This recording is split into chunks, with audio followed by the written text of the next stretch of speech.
السلام عليكم ورحمة الله وبركاته.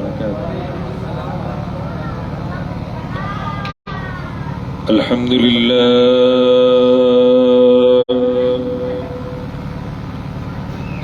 لله نحمده ونستعينه ونستغفره هادي له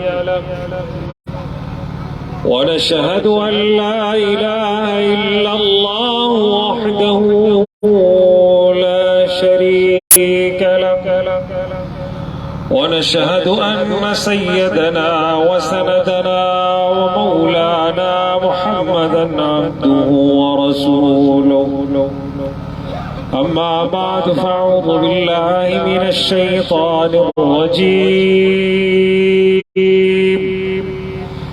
بسم الله الرحمن الرحيم. كتب عليكم الصيام كما كتب على الذين من قبلكم لعلكم تتقون.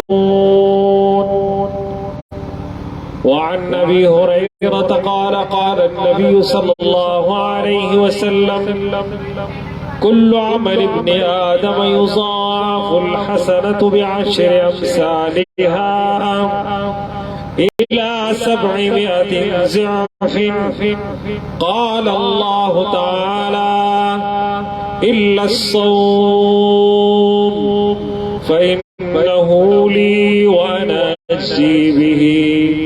صدق الله العظيم وصدق رسوله النبي الكريم ونحن على ذلك لمن الشاهدين والشاكرين والحمد لله رب العالمين. اللہ رب العالمین نے اہل ایمان پر رمضان کے روزے فرض کیے ہیں اور سال میں ایک مہینہ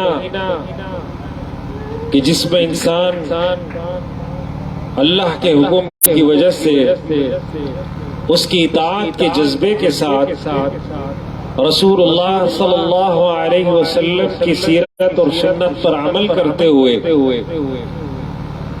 اپنے آپ کو کھانے اور پینے اور خواہشات سے روکتا ہے اور زیادہ سے زیادہ وقت عبادت میں صرف کرتا ہے. اس ماہ مبارک کو رحمتوں کا ذریعہ کہا، اللہ کے قرب کا ذریعہ کہا گیا ہے. اللہ رب العالمین نے قرآن مجید میں یہ بات ذکر فرمائی کہ کتب علیکم الصیام، تم پر روزے فرض کر دیے گئے ہیں، کما کتب علی الذین من قبلکم، جیسے تم سے پچھلی امتوں پر روزے فرض کیے گئے تھے. کیوں فرض کیے ہیں؟ اس کی وجہ کیا ہے؟ اس کی حکمت کیا ہے؟ اس کا حاصل اصول کیا ہے؟ لعلکم تتقون، یہ اس لیے فرض کیے گئے ہیں تاکہ تمہارے اندر تقوی کی صفت پیدا ہو جائے. یہ تقوی کیا ہے؟ تقوی خشیت الہی کو کہتے ہیں، اللہ کے خوف کو کہتے ہیں اور گناہوں سے پرہیز کرنے کو کہتے ہیں کہ انسان کے دل میں یہ احساس پیدا ہو کہ زندگی اللہ نے دی ہے، یہ جسم، یہ نعمتیں، یہ اولاد، یہ کاروبار، یہ صلاحیتیں، یہ ساری چیزیں اللہ تعالیٰ نے دی ہیں. اس رب کریم نے یہ بات بھی فرمائی ہے ثم لتسألن یومئذ عن النعیم. ایک دن ایسا آئے گا جب تم میرے سامنے آؤ گے، جب تم میرے پاس لائے جاؤ گے، اس دن تم سے اس نعمتوں کے بارے میں سوال کروں گا، پوچھوں گا تم سے، تمہیں میں نے آنکھیں دی تھی بتاؤ کیا دیکھا، تمہیں میں نے زبان دی تھی بتاؤ کیا بولا، تمہیں میں نے کان دیے تھے بتاؤ کیا سنا، تمہیں میں نے پیٹ دیا تھا بتاؤ کیا کھایا، تمہیں میں نے اتنے سارے اعضاء دیے تھے بتاؤ کیا کیا، تمہیں میں نے مال دیا تھا، تمہیں میں نے اولاد دی تھی، تمہیں میں نے خاندان دیا تھا، تمہیں میں نے عقل و شعور دیا تھا، تمہیں میں نے علم دیا تھا، تمہیں میں نے سمجھ دی تھی، تمہیں میں نے عزتیں دی تھی، بتاؤ میرے لیے کیا کیا ہے تم نے، بتاؤ میری بندگی کی ہے نہیں کی ہے. وہ جو سورہ تکاثر میں اللہ رب العالمین نے فرمایا ثم لتسألن یومئذ عن النعیم، اس دن ہم تم سے سوال کریں گے، اس دن ہم تم سے پوچھیں گے، اس دن ہم تمہارا احتساب کریں گے، اس دن ہم تمہارا جائزہ لیں گے، جو نعمت اللہ نے دی اس کے بارے میں پوچھیں گے۔ تو تقویٰ پہلا کیا ہے؟ اللہ کا خوف بندے کے دل میں ہو، کل مجھے اللہ کے سامنے جانا ہے، کل مجھے اللہ کے سامنے پیش ہونا ہے، میری راتوں کا حساب، میرے دنوں کا حساب، میرے مال کا حساب، میرے بولنے اور کہنے اور سننے کا حساب، میری زندگی کے سارا حساب اللہ رب العالمین مجھ سے پوچھے گا، مجھ سے لے گا۔ پہلی چیز یہ ہے۔ اور دوسرا لعلکم تتقون، کیا؟ پرہیزگاری، گناہوں سے اپنے آپ کو بچانا، نافرمانی سے اپنے آپ کو بچانا۔ جس راہ پر چلنے سے اللہ نے منع کیا ہے، جس راہ پر چلنے سے رسول اللہ صلی اللہ علیہ وسلم نے منع کیا ہے، اس راستے پہ چلا نہ جائے۔ ہاں کبھی شیطان کے وساوس کی وجہ سے، ہاں کبھی شیطان کے دھوکے کی وجہ سے، ہاں کبھی شیطان کے بہکائے کی وجہ سے انسان ہے، کمزور ہے۔ رب کریم نے خود فرمایا ہے خلق الانسان ضعیفا، ہم نے انسان کو کمزور بنایا ہے، کمزور پیدا کیا ہے۔ کبھی غلطی کوتاہی ہو جائے فوراً توبہ اور استغفار کرے، اللہ کی طرف رجوع کرے۔ اللہ رب العالمین نے فرمایا لعلکم تتقون، یہ روزے کس لیے فرض کیے ہیں؟ تاکہ تم میں تقوی کی صفت پیدا ہو، تاکہ تم میں خشیت الہی پیدا ہو، تاکہ تم میں پرہیزگاری پیدا ہو۔ دیکھیں ہم دنیا کے اندر یہ ہمارے عام معمولات ہیں، عام مثال دے کر آپ کو بات سمجھانے کی کوشش کر رہا ہوں۔ جب روزہ ہوتا ہے، جب ہمارا روزہ ہوتا ہے، ہم باورچی خانے کی طرف نہیں جاتے، ہم فریج کھول کھول کر نہیں دیکھتے، ہم کھانے پینے کی چیزوں کو نہیں دیکھتے۔ ایک عوامی بات ہے، ایک عام سی بات ہے کہ کھانے پینے کو دیکھنے سے روزہ مکروہ ہوتا ہے۔ عزیزان محترم، یہ بات سمجھانی ہے، گناہ کے راستے پر بھی ایسے مت جانا، گناہ کی طرف بھی توجہ مت کرنا، گناہ کے راستوں کی طرف بھی مت دیکھنا۔ ان ساری چیزوں سے اپنے، جیسے تم کھانے پینے کی چیزوں کو دیکھتے بھی نہیں ہو، اگر نظر پڑ جائے فوراً نظر پھیر لیتے ہو، گناہ کے راستوں سے بھی اپنے آپ کو ایسے ہی بچانا ہے۔ لعلکم تتقون، تاکہ تم تقوی دار ہو جاؤ۔ حضور صلی اللہ علیہ وسلم کی حدیث ہے، حضرت ابو ہریرہ راوی ہے، فرماتے رسول اللہ صلی اللہ علیہ وسلم نے فرمایا کل بنی آدم، انسان کا ہر عمل یضاعف الحسنۃ بعشر امثالها، اس کا اجر اس کے اخلاص کی وجہ سے، اس کی خوبصورتی کی وجہ سے، پیارے طریقے سے عمل کرنے کی وجہ سے، اللہ کی محبت کی چاہت کی طلب رکھنے کے جذبے کے ساتھ جب کوئی نیکی کرتا ہے، وہ نماز پڑھتا ہے، وہ روزہ رکھتا ہے، قرآن کی تلاوت کرتا ہے، اللہ کے راستے میں صدقہ کرتا ہے، درس قرآن کی محفل سجاتا ہے، اسلامی نظام کی دعوت دینے کے لیے گھر گھر جاتا ہے، پیروں کو غبار آلود کرتا ہے، یہ جو بھی نیک عمل کرتا ہے، اللہ رب العالمین کے پاس جب وہ نیک عمل جاتا ہے، اس کے اخلاص کی وجہ سے اللہ اس کے اجر کو بڑھاتے ہیں۔ کوئی دگنا، کوئی 3 گنا، کوئی 4 گنا، کوئی 5 گنا، کوئی 10، کوئی 10 گنا حاصل کر لیتا ہے، کوئی 700 گنا تک چلا جاتا ہے۔ عمل ایک ہے، عمل ایک ہے، عمل ایک ہے، اللہ 700 گنا زیادہ اجر دیتا ہے اس کے اخلاص کی وجہ سے۔ اور پھر کیا فرمایا؟ فرمایا کہ 700 گنا تک تو یہ اجر جاتا ہے، لیکن اللہ تعالیٰ نے کیا فرمایا؟ اللہ نے فرمایا الا الصوم، یہ سارا اصول میرے سارے عبادات کے ساتھ ہے، لیکن روزے کے لیے یہ اصول نہیں ہے۔ فرمایا الا الصوم، لیکن روزہ اس اصول سے مستثنا ہے۔ فإنه لي وأنا أجزي به، اس لیے کہ وہ خاص میرے لیے ہے، اس کی خصوصی جزا بھی میں دوں گا۔ عزیزان محترم، یہ نماز بھی اللہ کے لیے ہے، یہ تلاوت بھی اللہ کے لیے ہے، یہ صدقہ خیرات بھی اللہ کے لیے ہے، یہ ساری عبادات اللہ کے لیے ہے۔ پھر کیوں اللہ رب العالمین نے اس روزے کے بارے میں فرمایا؟ اس لیے کہ دل کا حال اللہ کے سوا کوئی نہیں جانتا، انسان روزے سے ہے یا نہیں ہے یہ کوئی نہیں جانتا۔ آپ نماز پڑھتے ہیں، لوگوں کو پتہ چلتا ہے ہاں نماز پڑھ رہے ہیں، آپ قرآن کی تلاوت کرتے ہیں، دیکھنے والے دیکھتے ہیں ہاں قرآن کی تلاوت کر رہے ہیں، آپ صدقہ خیرات کرتے ہیں، جس کو دے رہے ہیں اس کو بھی پتہ چلتا ہے کہ یہ صدقہ خیرات کر رہا ہے، لیکن ایک عبادت ہے، آپ روزے سے ہیں یا نہیں ہیں یہ ایک اللہ کو معلوم ہے، ایک آپ کو معلوم ہے۔ اب یہاں پر دیکھیں تو اللہ تعالیٰ نے کیا فرمایا؟ جب اس کو کوئی دیکھنے والا نہیں تھا، یہ گناہ کر سکتا تھا، روزے کی پابندی کی وجہ سے اس نے گناہ نہیں کیا، یہ کھا سکتا تھا، یہ پی سکتا تھا، میری محبت میں رزق ہونے کے باوجود اپنے آپ کو اس نے ہر چیز سے روکے رکھا ہے. آج میں اس کی محبت کی لاج رکھتے ہوئے اس کو خصوصی اجر بھی عطا کروں گا، اس کو خصوصی اجر بھی عطا کروں گا.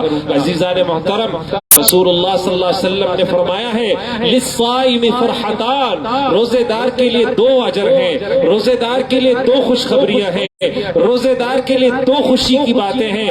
فرحت عند فطرہ، ایک خوشی تو وہ ہوتی ہے کہ جب وہ افطار کرتا ہے، یعنی دن بھر انسان بھوکا اور پیاسا ہوتا ہے، جب افطار کا وقت آتا ہے اللہ کی نعمتوں سے لطف اندوز ہوتا ہے، ٹھنڈا پانی پیتا ہے، کھانا کھاتا ہے، اس وقت خوش ہوتا ہے کہ 14 گھنٹے 13 گھنٹے روزہ رکھنے کے بعد اب مجھے رزق ملا ہے. لیکن اس کے بعد فرمایا ایک خوشی اور ہے، وَفَرْحَةٌ عِنْدَ لِقَاءِ رَبِّهِ، دوسری خوشی اسے تب ہوگی جب اپنے رب سے ملاقات کرے گا. میرے بھائیوں اور دوستوں، کتنی زبردست حدیث ہے. رسول اللہ صلی اللہ علیہ وسلم نے فرمایا جب جنتی سارے جنت میں چلے جائیں گے، جنتی سارے جنت میں چلے جائیں گے، اللہ تعالی ہم سب کو نصیب فرمائے، اللہ یہ ہم کو بھی نصیب فرمائے، ہمیں جیسا یہاں اکٹھا کیا ہے ویسے فردوس میں بھی اکٹھا فرمائے. اور فرمایا کہ جب جنتی جنت میں سارے چلے جائیں گے، سب اپنے اپنے مقامات پر چلے جائیں گے، تب اللہ تعالیٰ سوال کریں گے اے میرے بندو، اے میرے پیارے بندو، میری مہمان نوازی سے خوش ہو. بندے کیا کہیں گے؟ اللہ آپ نے تو وہ نعمتیں دی ہیں جو ہم نے سنی بھی نہیں تھی، جو ہم نے دیکھی بھی نہیں تھی، ہم نے جانی بھی نہیں تھی، ایسی ایسی نعمتیں آپ نے عطا کی ہیں، آپ کا ہم شکر ادا کرتے ہیں. اللہ بڑی پیاری مہمان نوازی آپ نے کی ہے. اللہ تعالیٰ جواب میں فرمائیں گے میرے بندو ایک نعمت ابھی باقی ہے، ایک نعمت ابھی باقی ہے. تب بندے کیا کہیں گے؟ کہیں گے اللہ جو سنا نہیں تھا آپ نے وہ دیا ہے، جو دیکھا نہیں تھا آپ نے وہ دیا ہے، جس کا علم نہیں تھا آپ نے وہ نعمت دی ہے. اب کون سی نعمت ہے جو ہم کو نہیں ملی ہے؟ تب اللہ کیا فرمائیں گے؟ اے میرے بندو، جس کے لیے تم نے نمازیں پڑھی تھی، جس کے لیے صبح سے رات تک بھوکے اور پیاسے رہ کر روزہ رکھا تھا، جس کی محبت میں تم نے زکات دی تھی، جس کی پیار اور محبت میں تم حج کے لیے دوڑے تھے، جس کی محبت میں تم درس قرآن کی محفلیں سجاتے تھے، جس کی محبت میں تم گھر گھر دعوت دے کر اسلام کا پیغام پہنچاتے تھے، اس رب کا دیدار نہیں کرو گے، اس رب کو دیکھو گے نہیں، اور تب اللہ دے اپنے رب کو دیکھیں گے اور ایسے مدہوش ہو جائیں گے، اس میں اتنی مٹھاس ہوگی، اس میں اتنی محبت ہوگی کہ لوگ نظر نہیں ہٹا پائیں گے. تب اللہ تعالیٰ وہ جنت ہٹائیں گے تاکہ لوگ جنت دیگر نعمتوں سے بھی لطف اندوز ہو سکیں. اللہ تعالیٰ ہمیں بھی یہ منظر نصیب فرمائے، اللہ تعالیٰ جنتوں میں ہمیں بھی یہ منظر نصیب فرمائے. حضور صلی اللہ علیہ وسلم نے فرمایا وَلَخُلُوفُ فَمِ الصَّائِمِ أَطْيَبُ عِندَ اللَّهِ مِن رِيحِ الْمِسْكِ، انسان کے منہ کی مہک اللہ تعالیٰ کو مشک سے زیادہ پسند ہے کہ روزے دار کے منہ کی مہک. انسان کھاتا پیتا نہیں ہے، منہ میں ایک قسم کی مہک آ جاتی ہے نا. اللہ تعالیٰ اس بات کو اتنا پسند کرتے ہیں کہ میری محبت میں یہ بھوکا اور پیاسا رہا ہے، اسے کتنی تکلیف ہوتی ہوگی. اس محبت کی وجہ سے اللہ تعالیٰ نے فرمایا کہ مجھے تو اس کی منہ کی مہک بھی مشک سے زیادہ پسند ہے کہ میری محبت کے اندر اس نے بھوک اور پیاس برداشت کی ہے. حضور نبی کریم علیہ السلام نے فرمایا من تقرب فیہ بخصلۃ من الخیر، جس نے اس ماہ مبارک میں کوئی نفل عبادت کی، کوئی صدقہ کیا، کوئی نفل نماز پڑھی، کان من ادى فریضۃ فیما سوا، تو اس کو ایسا اجر ملے گا جیسے وہ عام مہینوں میں بقیہ 11 مہینوں میں کوئی فرض ادا کرتا تھا. اللہ تعالیٰ اس کو ایسا اجر عطا فرمائے گا.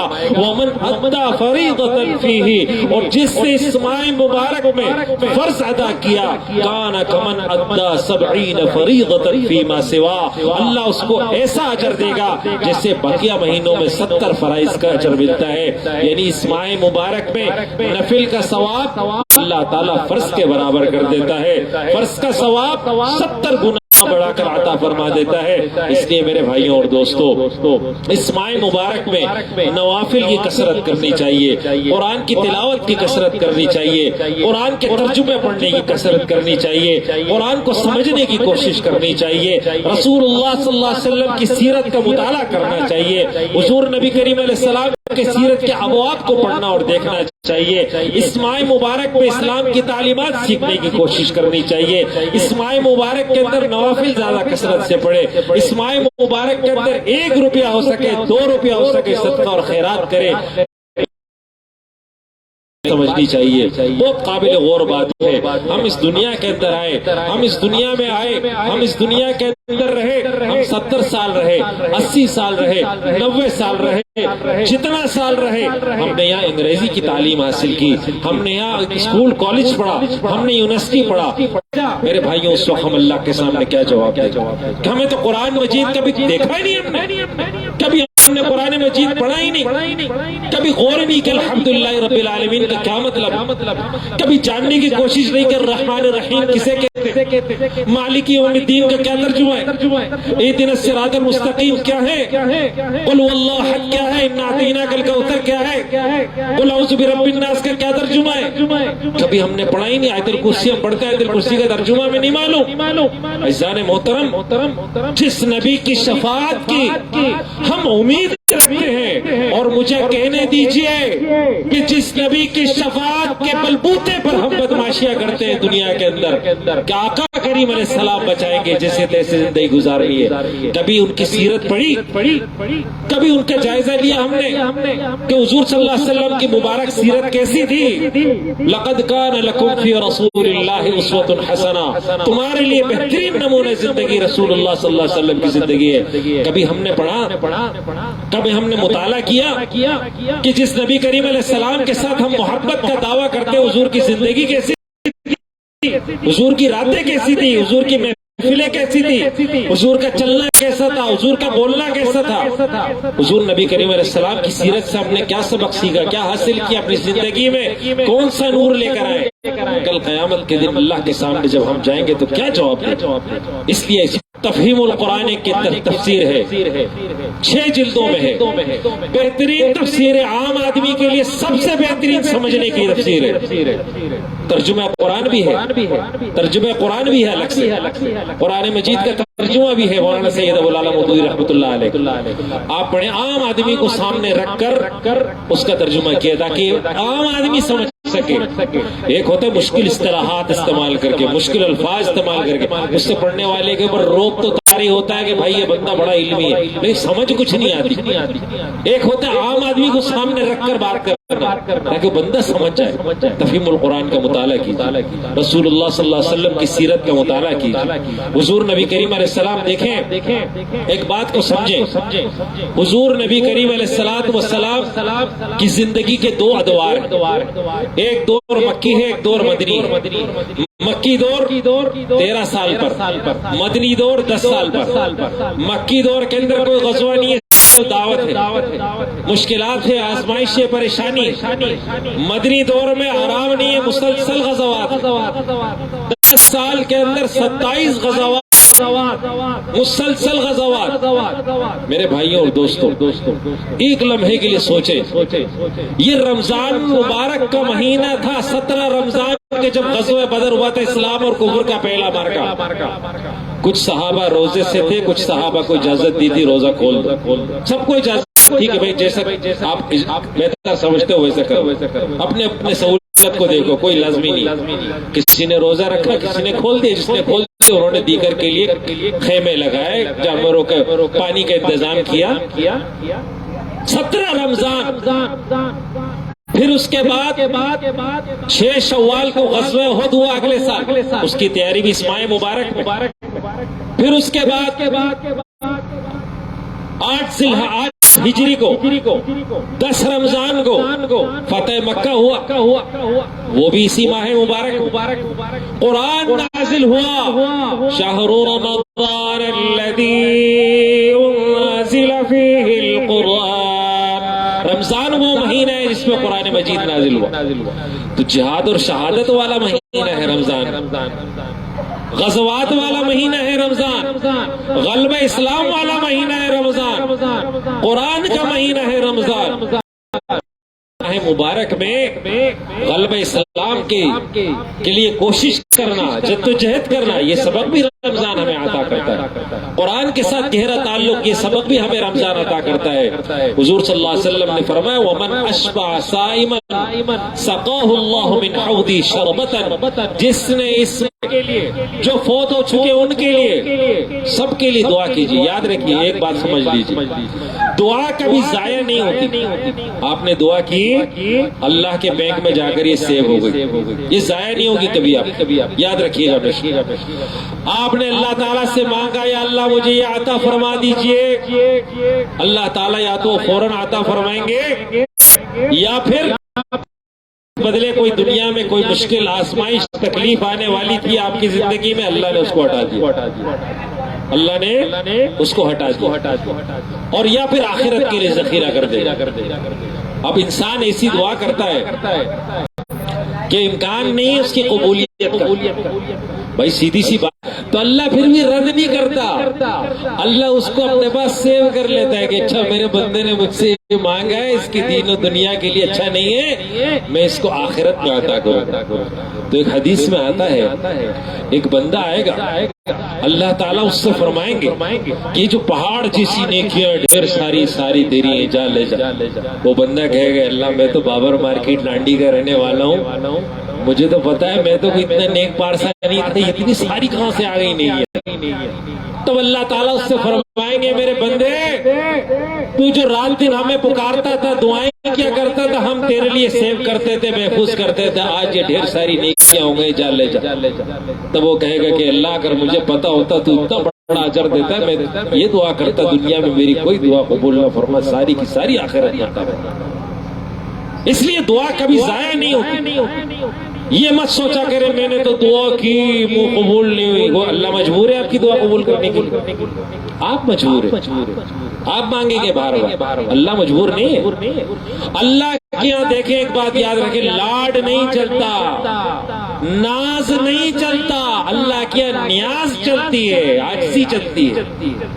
آپ کہیں میں تو کوئی چیز ہوں، نہ اللہ کے کوئی چیز نہیں، اللہ کے یہ چیز چلتی ہے کہ بندہ کہ اللہ میں کچھ نہیں ہوں، میں عاجز ہوں، میں فقیر ہوں، اللہ میں محتاج ہوں، اللہ آپ میرے مالک ہیں، آپ نہیں عطا کریں گے میں کہاں جاؤں گا، میں تو ختم اور رسوا ہو جاؤں گا، ذلیل ہو جاؤں گا۔ اللہ کو بندے کی عاجزی پسند ہے، اللہ اس کو اٹھاتا ہے۔ من تواضع للہ، جو اللہ کے لیے عاجزی اختیار کرتا ہے رفعہ اللہ اس کو بلند کر دیتا ہے، اللہ اس کے عزتوں میں اضافہ کر دیتا ہے۔ اس کی کثرت سے دعا کیجیے۔ پھر فرمایا وَأَوْسَطُهُ مغفرہ، اس کا درمیانی عشرہ مغفرت کا عشرہ ہے۔ جب دوسرا عشرہ شروع ہو جائے تو یہ مغفرت کا عشرہ ہے، کثرت سے مغفرت کی دعائیں کیجیے۔ یاد رکھیے مغفرت کا مطلب یہ نہیں ہے کہ انسان ایک مرتبہ توبہ کر کے خاموشی سے بیٹھ جائے، نہیں، بار بار دعا کرے۔ بار بار دعا کرنے سے کیا ہوتا ہے، انسان کے درجات بلند ہوتے ہیں۔ دیکھیں اس بات کو سمجھنے کی کوشش کریں، مسند احمد کی حدیث ہے من لازم الاستغفار، جو استغفار کو لازم پکڑ لیتا ہے، کیا مطلب بار بار استغفار کرتا ہے، مسلسل استغفار کرتا ہے، مسلسل توبہ کرتا ہے، جعل اللہ لہ من کل ضیق مخرجا، اللہ ہر تنگی میں سے نکلنے کا راستہ بنا دیتا ہے۔ یہ جو ہم کہتے ہیں نا روتے رہتے ہیں راستہ نہیں بن رہا، راہیں نہیں کھل رہی، استغفار سے راہیں کھل رہی، استغفار سے بند دروازے کھلتے ہیں۔ وَرَزَقَهُ مِنْ حَيْثُ لَا يَحْتَسِبُ، اللہ اس کو ایسی جگہ سے رزق دیتا ہے جہاں سے اس کو گمان بھی نہیں ہوتا کہ یہاں سے بھی رزق مل سکتا ہے۔ تو کثرت سے استغفار کیجیے۔ اور پھر فرمایا وَآخِرُهُ عِتْقٌ مِنَ النَّارِ، اور جہنم سے آزادی کا عشرہ ہے رمضان کا آخری عشرہ، کہ وہاں پر انسان یہ دعا کرے کہ اللہ مجھے جہنم سے آزادی عطا فرما۔ کثرت سے فکر آخرت، اپنی آخرت کو یاد کرے، موت کو یاد کرے، اللہ سے معافی مانگے اور آخری اخروی کامیابی مانگے اللہ تعالیٰ سے کہ اللہ آخرت میں میرا انجام انبیاء علیہ السلام، صالحین، شہداء، صدیقین، علماء کے ساتھ فرما، تیرے محبوب بندے ان کے ساتھ فرما۔ اے اللہ مجھے عرش کا سایہ عطا فرما، اے اللہ مجھے حوض کوثر کا پانی عطا فرما، اے اللہ مجھے اپنی محبت نصیب فرما، جنت الفردوس عطا فرما۔ یہ دعائیں اللہ تعالیٰ سے بندہ کرتا رہے۔ حضرت عبداللہ ابن عمر رضی اللہ تعالیٰ عنہ راوی ہیں فرماتے ہیں رسول اللہ صلی اللہ علیہ وسلم نے فرمایا ان الجنت تزخرف لرمضان من رأس الحول الى حول قابل کہ اس ماہ مبارک کے لیے جنت کو سجایا جاتا ہے سال کی ابتدا سے لے کر سال کے اختتام تک، یعنی شوال سے لے کر شعبان تک 11 مہینے جنت کو سجایا جاتا ہے، تیاری کی جاتی ہے۔ کس لیے؟ رمضان کا بابرکت مہینہ آ رہا ہے، جنت کو سجایا جاتا ہے، جنت کے اندر اس کے استقبال کیا۔ عمل کہاں ہو رہا ہے؟ یہاں پر عمل یہاں دنیا میں ہے، تیاری کہاں پر ہو رہی ہے؟ جنت میں، کہ جنت کے اندر جنت کو سجایا جا رہا ہے، اس لیے وابستہ رہیں گے جب تک افطار میں جلدی کریں گے۔ کیا مطلب ہے؟ افطار کا وقت ہو گیا، اب افطار کر لو، اب بلا وجہ اپنے آپ کو تکلیف نہ دو، اب اپنے آپ کو اذیت مت دو۔ یہ مت سمجھو اگر میں تھوڑی دیر اور بھوکا رہوں گا تو اللہ مجھ سے راضی ہوگا، یہ مت سمجھو اگر میں تھوڑی دیر اور پیاسا رہوں گا اللہ مجھے کوئی ایکسٹرا اجر دے گا، ایسا مت سمجھو اگر میں تھوڑی دیر اپنے آپ کو تکلیف دوں گا تو اللہ تعالیٰ مجھے کوئی جنت کا اعلیٰ مقام نہیں۔ اسلام میں اپنے آپ کو اذیت دینا نہیں، اسلام میں اپنے آپ کو تکلیف دینا نہیں ہے۔ اس لیے یہ جو لوگ کہ تھوڑا اور زیادہ ہم برداشت کر لیں گے، تھوڑا اور ہم رک لیں گے، اور ایسا نہیں کرنا چاہیے۔ دیکھیں عبادت کیا ہے؟ عبادت اللہ کے احکامات کی پیروی ہے۔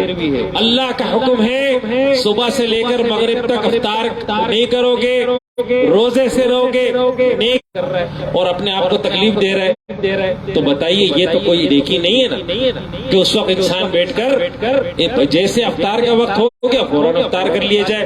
عیسائیوں کے اندر، یہودیوں میں یہ تھی کہ وہ اپنے آپ کو تکلیف دیتے تھے اور کہتے تھے اس سے خدا خوش ہوتا ہے، اس سے خدا خوش ہوتا ہے۔ آج بھی ان کے اندر ہے، ساری زندگی شادی نہیں کرتے، کوارے رہتے ہیں، کہتے ہیں اس سے خدا خوش ہوگا، حالانکہ فطرت کے خلاف ہے بالکل۔ اللہ تنہا زندگی، اسی لیے ہمیں فرمایا لا رہبانیت فی الاسلام، اسلام میں ترک دنیا نہیں ہے کہ آپ یہ دنیا چھوڑ کر چلے جاؤ، ادھر جا کر پہاڑوں میں زندگی گزارو، جنگلوں میں زندگی گزارو، نہیں۔ اسلام معاشرتی دین ہے، معاشرے کا دین ہے، لوگوں کے ساتھ واسطہ پڑے گا، لوگوں کے ساتھ تعلق ہوگا، کسی کے ساتھ کاروبار ہوگا، آس پڑوس ہوگا، ان سارے احکامات کے لیے اللہ رب العالمین رسول اللہ صلی اللہ علیہ وسلم نے تعلیمات عطا کی۔ اس لیے ہٹ کٹ کر زندگی گزارنی نہیں ہے ہمارے لیے، اپنے آپ کو تکلیف دینا یہ چیز نہیں ہے۔ رسول اللہ صلی اللہ علیہ وسلم کی حدیث ہے، حضرت ابو ہریرہ راوی ہے، احب عبادی الی اعجلهم فطرا، میرے بندوں میں مجھے محبوب وہ ہے جو افطار میں جلدی کر۔ افطار ہو گیا تو اس وقت کیا کیا؟ فوراً افطار کرنا۔ اب یہ نہیں کہ بیٹھے انتظار کر رہے ہیں کہ میں 5 منٹ کچھ اور تبر کر لوں، تھوڑا سا اور تکلیف برداشت کر لوں، لوگوں کو بلا وجہ، یعنی کوئی اس کو نیکی سمجھ کے کرنا کہ کوئی ثواب کا کام ہے، یہ ثواب کا کام۔ اور جلدی کا مطلب یہ بھی نہیں کہ وقت سے پہلے انسان افطار کر لے، کہ اللہ کا محبوب بنتا انسان بنتا ہے جلدی افطار کر لے، یہ مطلب نہیں ہے۔ عصر کے بعد جا کر ایک گلاس دودھ پی لیا، کیا ہے جی؟ مولانا صاحب نے کہا تھا کہ جو جلدی افطار کرے گا وہ اللہ کا محبوب بنتا ہے، ایسا نہیں ہے۔ وقت ہو جائے، جیسی وقت ہو جائے تو اب نیکی کیا ہے؟ دیکھیں فجر کے وقت ظہر کی نماز تو نہیں پڑھتے نا، ظہر کے وقت عشاء کی تو نہیں پڑھتے، ہر چیز کے طریقہ بتایا۔ رمضان کے اندر حج کے لیے تو نہیں جاتا کوئی، حج کے مہینوں میں کوئی روزے تو نہیں رکھتے، ہر چیز کے ایک طریقہ بتایا۔ اللہ کے احکامات ہیں، اس کے مطابق آپ زندگی گزاریں گے تو اللہ کے بندے کہلائیں گے۔ اگر من مرضی کریں گے تو من مرضی کے بندے ہوں گے، اللہ کے بندے نہیں ہوں گے۔ حضور صلی اللہ علیہ وسلم نے فرمایا، حضرت ابو ہریرہ راوی ہے، من لم یدع قول الزور والعمل به، جس نے جھوٹ بولنا نہیں چھوڑا، غلط کام نہیں چھوڑا، فلیس للہ حاجۃ ان یدع طعامہ وشرابہ، اللہ کو کوئی پرواہ نہیں ہے کہ وہ بھوکا اور پیاسا رہتا ہے، کھانا پینا چھوڑ دے۔ اصل مقصد کیا ہے؟ تقویٰ۔ اصل مقصد کیا ہے؟ گناہوں کو چھوڑنا۔ انسان منہ سے روزہ رکھا ہے پھر جھوٹ بول، انسان منہ سے روزہ رکھا ہے غیبت کر، انسان منہ سے روزہ رکھا ہے برائیاں کرتا ہے، انسان منہ سے روزہ رکھا ہے فحش کلامی کرتا ہے۔ انسان روزہ رکھا ہے اور آنکھوں کے خیال نہیں کرتا، پردے کا خیال نہیں کرتا، تو پھر کس چیز کا روزہ رکھا ہے؟ فائدہ کیا ہوا اس کا روزہ رکھنے؟ اصل مقصد پہلے شروع میں بتائیں لعلکم تتقون، اصل مقصد تو تقویٰ ہے۔ اب ہم کیا کرتے ہیں، روزہ رکھ لیا، اب ٹائم پاس کرنا ہے، تو ٹائم کیسے پاس کرنا ہے؟ ٹی وی دیکھنا ہے۔ ٹی وی تو کہاں سے ٹائم پاس کرے گا؟ تو ٹائم خراب کرتا ہے انسان، ٹی وی انسان کا ٹائم خراب کرتا ہے۔ اچھے کاموں میں آپ اپنے آپ کو مصروف نہیں رکھو گے، شیطان آپ کو خراب کاموں میں مصروف کر دے۔ اس لیے عزیزان محترم اس بات کو سوچے کہ ہمیں بہت محدود تھوڑا سا وقت ملا ہے، اس دنیا میں اللہ نے بھیجا ہے۔ ہمیں جب بھیجا تو جو ٹائم ہوتا ہے، ٹائم جس کو ہم الارم لگاتے وہ لگا کے بھیجا ہے۔ اب گھنٹی بج رہی ہے، یہ ٹائم پورا ہو جائے گا، ہمیں کوئی عذر نہیں پیش کرنے کی مہلت نہیں ملے گی کہ اچھا جی یہ کام رہ گیا، اچانک بلاوا آ جائے گا اور چل پڑے۔ اس وقت سے فائدہ، یہاں تو شیطان ہمیں مختلف طریقوں سے اکسائے گا، کبھی کس طریقے سے بہکائے گا، کبھی کس طریقے سے بہکائے گا۔ رمضان کے اندر ان ساری چیزوں سے اپنے آپ کو دور رکھ، مطالعہ کرے، اچھی چیزوں کا مطالعہ کرے، اللہ رب العالمین کی قدرت کا مظاہرہ دیکھیں۔ اللہ تعالیٰ نے قرآن مجید میں فرمایا اور کئی مرتبہ فرمایا کہ تم یہ افلاک کو نہیں دیکھتے، آسمان کو نہیں دیکھتے، ستاروں کو نہیں دیکھتے، ہم نے کیسے پیدا کیا۔ آپ تخیر اس اللہ تعالیٰ کی اس تخلیق میں غور کریں، انسان کی عقل حیران رہ جاتی ہے کہ ہم اتنے چھوٹے سے ذرے کے اندر رہتے ہیں، چھوٹے سے ذرے، اور کائنات کتنی بڑی ہے، اس کو چلانے والے کی قدرت کتنی بڑی ہے، ہم اس کی نافرمانی کرتے ہیں، اس کے باوجود ہم یہاں عیاشی کی زندگی گزارتے ہیں، وہ کچھ نہیں کہتے۔ تو قرآن کے اوپر غور و فکر، اور عزیزان محترم رسول اللہ صلی اللہ علیہ وسلم نے فرمایا لِكُلِّ شَيْءٍ زَكَاةٌ وَزَكَاةُ الْجَسَدِ الصَّوْمُ، ہر چیز کی پاکی کا ایک ذریعہ ہے، اور جسم کی پاکی یعنی روح کی پاکی کا ذریعہ روزہ ہے۔ انسان روزہ رکھ لیتا ہے، فَمَنْ صَامَهُ وَقَامَهُ إِيمَانًا وَاحْتِسَابًا، بس جس نے اس ماہ مبارک میں ایمان اور احتساب کے ساتھ روزہ رکھا اور رات کو قیام کیا، خرج من ذنوبہ کیوم ولدتہ امہ، وہ اپنے گناہوں سے ایسے پاک ہو جاتا ہے جیسے کہ جس دن وہ پیدا ہوا تھا، اس پر کوئی عمل نہیں تھا، ایسے اللہ تعالیٰ اس کی مغفرت فرمائے۔ رمضان مکمل ہوا، اس کی مغفرت ہو گئی۔ جس نے رمضان کے طریقے سے گزارا، ایمان کے ساتھ گزارا، احتساب کے ساتھ گزارا کہ مجھے اللہ کے سامنے جانا ہے، اللہ کے سامنے پیش ہونا ہے، اس جذبے کے ساتھ گزارا، اپنے اعمال کو سنوارا، ٹھیک طریقے سے روزہ رکھا، تقویٰ کی کیفیت کی، اللہ سے رجوع کیا، تو وہ رمضان جب مکمل ہوگا، یہاں شوال کے چاند کا اعلان ہوگا، مبارک ہو، چاند نظر آ گیا، وہ فرشتے بندے کو مبارکباد دے رہے ہوں گے، مبارک ہو تمہاری مغفرت ہو گئی۔ حدیث میں آتا ہے نا کہ جب یہ روزے دار عید کی نماز کے لیے جاتے ہیں اور عید کی نماز پڑھ کے واپس آتے، فرشتے راہوں پہ کھڑے ہو کر ان کو مبارکباد دے رہے ہوتے ہیں، مبارک ہو، اللہ نے تمہاری مغفرت کر دی۔ لیکن میرے بھائیوں ذرا سوچیں، دل پر ہاتھ رکھ کے سوچیں، کیا اللہ ان کی مغفرت کرے گا جس نے سارے مہینے میں گناہ کیے؟ کیا اللہ اس کی مغفرت کرے گا جس نے رمضان کے بھی احترام نہیں کیا؟ کیا اللہ اس کی مغفرت کرے گا کہ جس نے رمضان میں تقویٰ اور پاکیزگی کی زندگی نہیں گزاری؟ یا اس کا اکرام کرے گا جس نے رمضان میں بھی آہوزاری کی، توبہ استغفار کیا، دعائیں کی، آنسو بہائے، اللہ کو راضی کرنے کی کوشش اور جدوجہد کرتا، تو یقیناً اس کو ملے گا نا، یقیناً اللہ تعالیٰ اسی کی مغفرت فرمائیں گے۔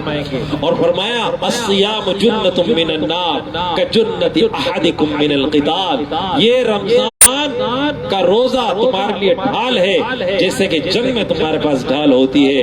عزیزان محترم، ایک حدیث میں آتا ہے کہ رمضان کی آخری رات کو پوری امت کی مغفرت ہو جاتی ہے۔ یہ رمضان قرآن کا مہینہ کہ جس میں کہا انا انزلناہ فی لیلۃ القدر، ہم نے اس قرآن مجید کو لیلۃ القدر کی رات میں نازل کیا۔ وما ادراک ما لیلۃ القدر، تم کیا جانو وہ لیلۃ القدر کیا ہے؟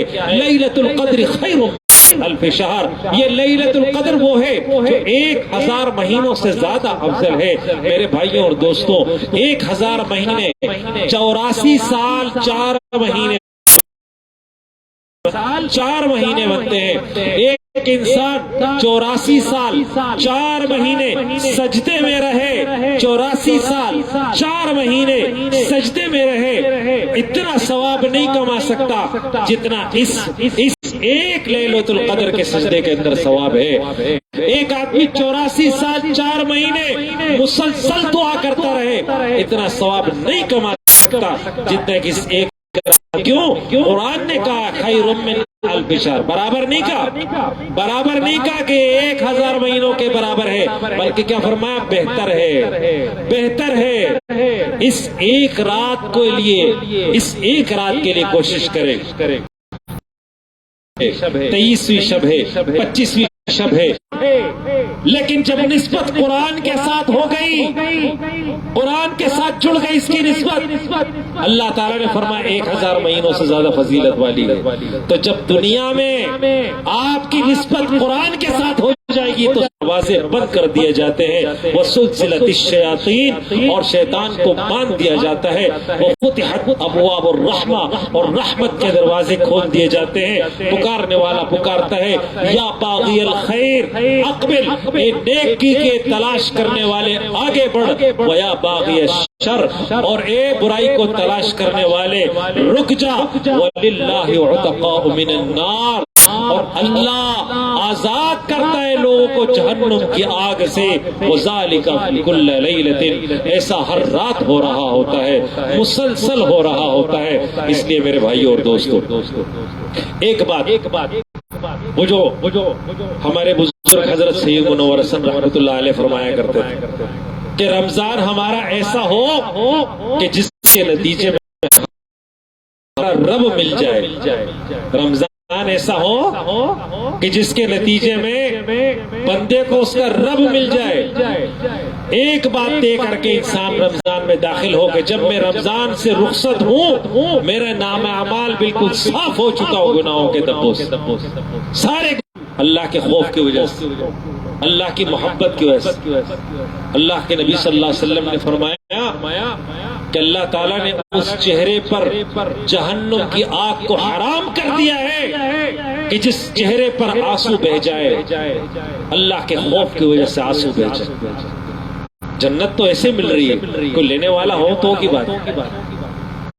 اللہ کے نبی صلی اللہ علیہ وسلم نے فرمایا آنکھ میں آنسو آ جائے اللہ تعالیٰ اس کی مغفرت فرما دیتا، ایک قطرے پر معافی ہو جاتی. یہ ساری چیز کس چیز کے لیے؟ اللہ کے دین کے غلبہ سے. اپنی زندگیوں کو اللہ کے دین کے غلبے کی جدوجہد کے لیے وقف کر دیں. ہم نماز پڑھتے ہیں نا، سب سے بنیادی چیز کیا؟ اللہ اکبر، تکبیر تحمید. اللہ اکبر، اللہ سب سے بڑا، اللہ سب سے بڑا، اللہ سب سے بڑا، اللہ سب سے بڑا. اللہ سب سے بڑا عدالت میں بھی ہو، اللہ سب سے بڑا معیار معیشت میں بھی ہو، اللہ سب سے بڑا پارلیمنٹ میں بھی ہو، اللہ سب سے بڑا حکومت میں بھی ہو، اللہ سب سے بڑا ہمارے معاشرے میں بھی ہو، ہماری مرضی پر بھی. صرف ایسا نہیں ہو کہ قول ہے زبان سے مبارک کلمہ اللہ اکبر، تو اللہ پوچھے گا نہیں عدالت کے اندر اللہ اکبر کیوں نہیں تھا؟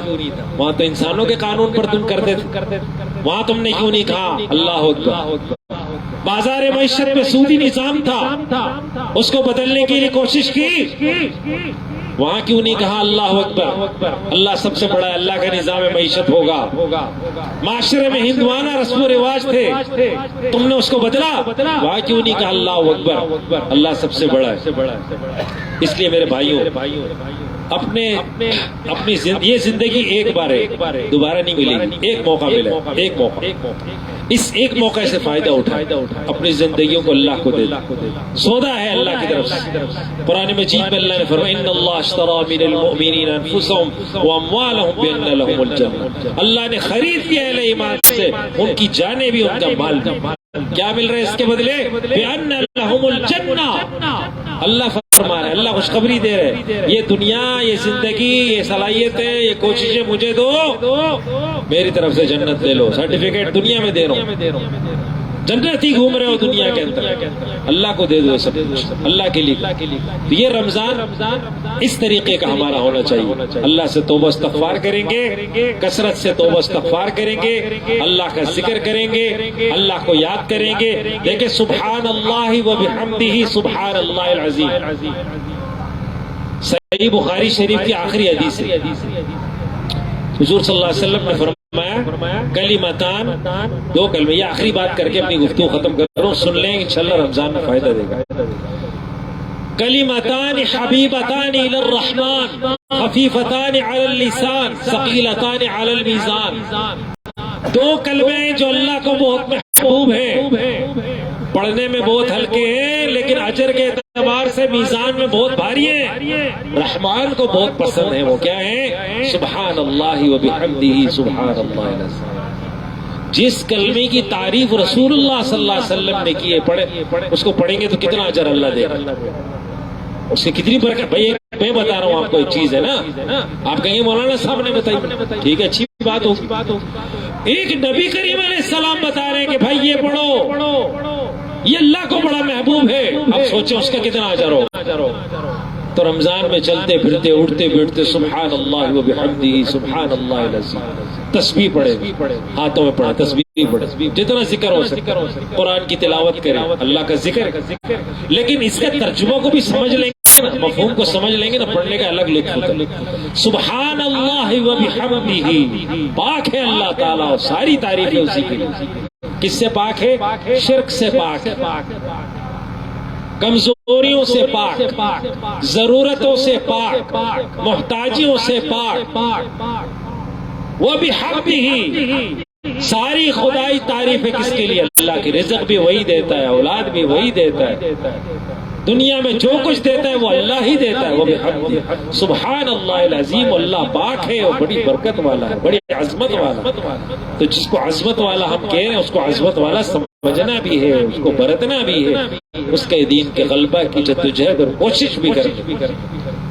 انشاءاللہ تعالی دوبارہ موقع ملے گا رمضان میں تو انشاءاللہ پھر مزید گفتگو کریں گے۔